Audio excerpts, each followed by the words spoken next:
Hi friends, இன்றைக்கி நம்ம சதவீதத்துலேருந்து ஒரு ப்ரீவியஸ் இயர் கொஷின் பார்க்கலாம். ஃபஸ்ட்டு கொஷினை பார்ப்போம். கையல் 5 டசன் முட்டைகளை வாங்கினார். அதில் 45 முட்டைகள் நல்ல முட்டைகள் எனில் கெட்டுவிட்ட முட்டைகளின் சதவீதத்தை காண்க. 5 டசன், ஒரு டசன்னா 12 முட்டை. அப்போ 5னா 5 × 12 12 60 முட்டைகள். கரெக்டாக? அப்போ மொத்த முட்டைகள் எவ்வளோ? 60. அதில் எத்தனை முட்டை? 45 முட்டைகள் நல்ல முட்டைகள். அப்போது 45 போச்சுன்னா மீதி எத்தனை அழுகிருச்சு?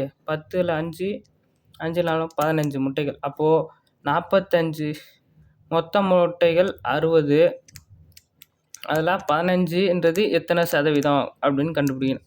ஓகேவா? 2 3 6 I 3 15, 0 0 கேன்சல் ஆகுமா? 1 2 I 2 10. அப்போ 5 5 25%. அப்போ ஆன்சர் என்ன? ஆப்ஷன் சி 25% தான் ஆன்சர். ஓகேங்களா? பர்சன்டேஜ் சம்ஸு பார்க்குறதுக்கு ஈஸியாக தான் இருக்கிறது தோணும். பட் ஆனால் சடனாக நம்மளுக்கு போட்டு பார்த்தா வராது. அதனால் தினமும் ப்ராக்டிஸ் பண்ணுங்கள். மேக்ஸை பொறுத்த வரைக்கும் ப்ராக்டிஸ் தான் ரொம்ப முக்கியம். Okay, thank you. உங்களுக்கு எதனா டவுட்னா கமெண்ட் பண்ணுங்கள். நான் உங்களுக்கு கண்டிப்பாக ரிப்ளை பண்ணுறேன்.